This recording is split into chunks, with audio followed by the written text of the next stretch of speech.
Neda dhe Ogreni u njohën për herë të parë në vitin 2010, brënda mureve të shtëpisë më të famshme në vend, Big Brother Albania.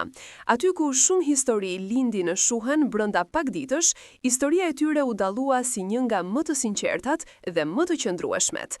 Romanca që nisi mes emocioneve, konkurencës dhe sfidave të një reality show u shndërrua në një lidhje të vërtet dashurie që i rezistoi kohës dhe vështirësive të jetës publike.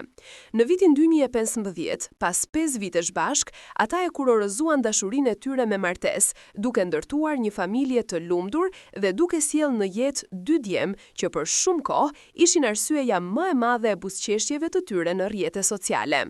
Megjithatë, siç ndodh shpesh edhe në historitë më të bukura, koha dhe përditshmëria sollën sfida që duket se e kanë goditur fort stabilitetin e çiftit.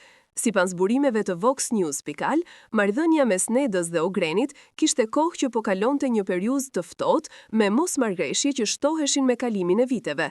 Burimet pranë tyre tregojnë se pavarësisht përpjekjeve për të ruajtur familjen, marrëdhënia kishte arritur në një pikë ku komunikimi ishte bërë i vështirë dhe bashkëjetesa thuajse e pamundur.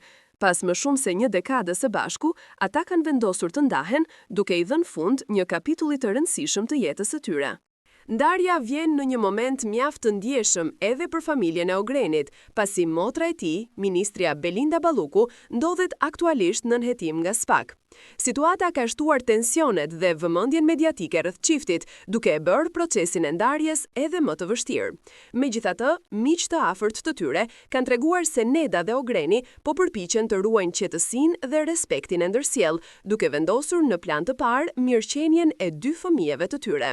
Ata janë të përpushtuar të kenë një marrëdhënie prindërore të shëndetshme dhe korrekte, pavarësisht fundin e lidhjes bashkëshortore.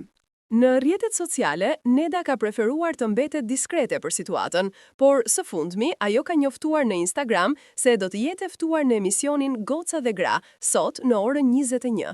Ky njoftim ka ngjallur shumë interes tek ndjekësit, të cilët presin me kureshtje që ish opinionistja të flas hapur për ndarjen e saj dhe për arsyet që e çuan në këtë vendim të vështirë. Por publikun shqiptar, që e ka ndjekur që nga ditët e para në Big Brother, rrëfimi i saj pritet të jetë emocional dhe i sinqert, një dëshmi e rrallë e guximit për të përballur me dështimin në mënyrë dinjitoze. Tashmë, Neda ndodhet në një fazë të re të jetës së saj.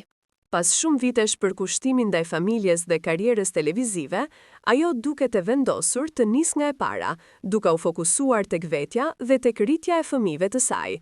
Ndarja, edhe pse e dhimbshme, mund të shënojë një fillim të ri për të, një fillim që vjen me pjekuri, reflektim dhe forcë shpirtërore.